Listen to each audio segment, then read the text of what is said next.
salam sehat Bapak Ibu. Sudah tahu semua ya salam sehat ya? Ini presisi nih, presisi. Ya. Pak, tadi kan ada apresiasi ya dari Wamenkes terkait program dari Kota Tangerang juga yang turut mendukung angka penemuan kasus di Provinsi Banten. Seperti apa tuh Pak program-program yang bisa di-highlight di Kota Tangerang? Ya, intinya kami memberikan yang terbaik lah buat masyarakat pelayanannya. Karena ini juga program pusat, bagaimana ini kami selaraskan secara optimal dalam rangka mengatasi TB paru. Bukan hanya mengobati, tapi bagaimana kita mencegah. Tadi disampaikan oleh Pak Wamen bahwa TB paru ini bukan hanya kita obati penyakitnya aja, tapi kondisi keluarganya juga, termasuk bantuan buat bedah rumahnya dan sebagainya. Oke, tadi selain 104 kelurahan siaga TB ada apa lagi? Ya, ada 104 kelurahan dan 104 kelurahan itu adalah kelurahan siaga TB ya, yang melibatkan semua lapisan masyarakat pada para kadernya juga. Jadi memang nggak bisa sendirian, kepala dinas, puskesmas, Pak Camatnya, Pak Lurah juga kita dorong agar terus melakukan komunikasi, koordinasi, melakukan sinergi dalam rangka mengatasi dan mengantisipasi penyakit TB ini khususnya. Jadi ada ya, satu kesatuan, bukan hanya camat lurah aja, tapi masyarakatnya juga bagaimana ada sebuah kesadaran bahwa ini adalah persoalan yang dihadapi bersama dan kita atasi secara bersama-sama, bagaimana masyarakat juga bisa mengantisipasinya, bisa tadi kalaupun ada gejala lapor, jadi bukan hanya kemudian yang sudah terkena penyakit, tapi baru ada gejala dia batuk aja gitu kita jemput bola apa namanya itu. Baik, izin untuk Kota Tangerang, bagaimana yang pertama kami upayakan adalah supaya menemukan kasus TBC sebanyak-banyaknya dulu. Jadi kalau penemuan kasusnya banyak, maka kita bisa menentukan pengobatan selanjutnya. Nah, untuk Kota Tangerang, dengan upaya kita adalah yang pertama dengan melakukan screening mandiri.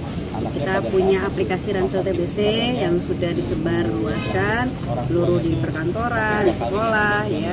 Jadi masyarakat bisa langsung menggunakan aplikasi tersebut. Dari aplikasi itu nanti terdata kira-kira masyarakat yang terduga TBC ini siapa. Nah, itu nanti yang membaca adalah petugas medis atau petugas kesehatan di seluruh puskesmas. Dari situ nanti kita lanjutkan ke pemeriksaan, karena kita punya pemeriksaan PCR atau tes cepat molekuler itu sebanyak 22 yang ada di Kota Tangerang. Dengan alat itu kita bisa tentukan apakah yang tadi terduga ini positif atau tidak. Nah, ketika nanti temuan kasus positifnya terdata, sudah ditemukan, maka dilanjutkan dengan pengobatan. Itu yang kami lakukan. Jadi betul yang disampaikan Pak Wali bahwa melalui kelurahan siaga TBC yang sudah ada di 104 kelurahan, maka mudah-mudahan kita yakini penemuan kasusnya semakin banyak dan pengobatannya pun kita pastikan seluruhnya dapat mendapatkan pengobatan. Temui, obati sampai sembuh. Tos TB. Siap. Kunjungan ke Banten kita dalam rangka untuk pemberantasan TB di Indonesia. Ternyata Provinsi Banten ini pencapaian untuk pemberantasan TB terbaik se-Indonesia. Maka kami datang kunjungan dengan tim dari Kementerian Kesehatan.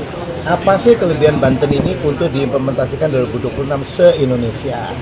Karena kita melakukan program daripada Presiden Prabowo dan Pak Gibran adalah ada 8 program hasil terbaik cepat. Yang pertama pemberian makanan bergizi yang sudah berjalan.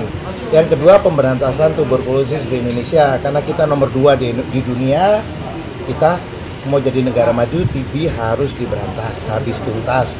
Nah, karena Banten itu mempunyai pencapaian pemberantasan TB yang terbaik di Indonesia, kami ke sini mempelajari apa kelebihannya. Tadi Ibu Kadin sudah jelaskan poin-poinnya detail, itu yang akan kita pakai untuk nasional. Gitu. Pak, kalau bicara Kota Tangerang nih Pak, terapi pencegahan TBC di sini sudah 92% dan Ya. lebih dari target nasional di 72%. Bahkan kita sudah menjaring sampai ke lapas, sampai ke 2.000 warga lapas. Ya. Mungkin tanggapannya seperti apa? Justru itu kita ingin kalau mau berantas TB tuntas harus 100%. Ya, kalau sudah nggak ada kuman TBC, ingat nggak COVID? Waktu COVID virusnya sudah mati, ya nggak ada COVID di Indonesia. TBC masih ada terus, kenapa yang diobatin yang sakit aja? Di Banten punya kelebihan, orang yang sakit keluarganya diobatin itu 52%, padahal di provinsi lain masih di bawah 10%. Jadi Banten semuanya tertinggi terbaik karena kalian punya Kadinkes, gubernur yang top gitu. Pak, apa aja Pak upaya yang akan dilakukan oleh Kemenkes melihat dari upaya dari pemerintah sendiri, apa yang akan dilakukan secara konkret Pak? Maka apa yang baik, keberhasilan notifikasi ya, penemuan kasus yang bagus itu kita akan jalankan karena ada provinsi yang baru 38% notifikasi, jadi menemukan kasus itu baru 38%. Jadi hari ini di Indonesia ada diperkirakan 1.090.000 orang sakit tuberkulosis. Yang sekarang sudah terdeteksi baru 700.000 sampai hari ini. Jadi masih ada 390.000 orang yang sakit TBC yang berada di sekitar kita.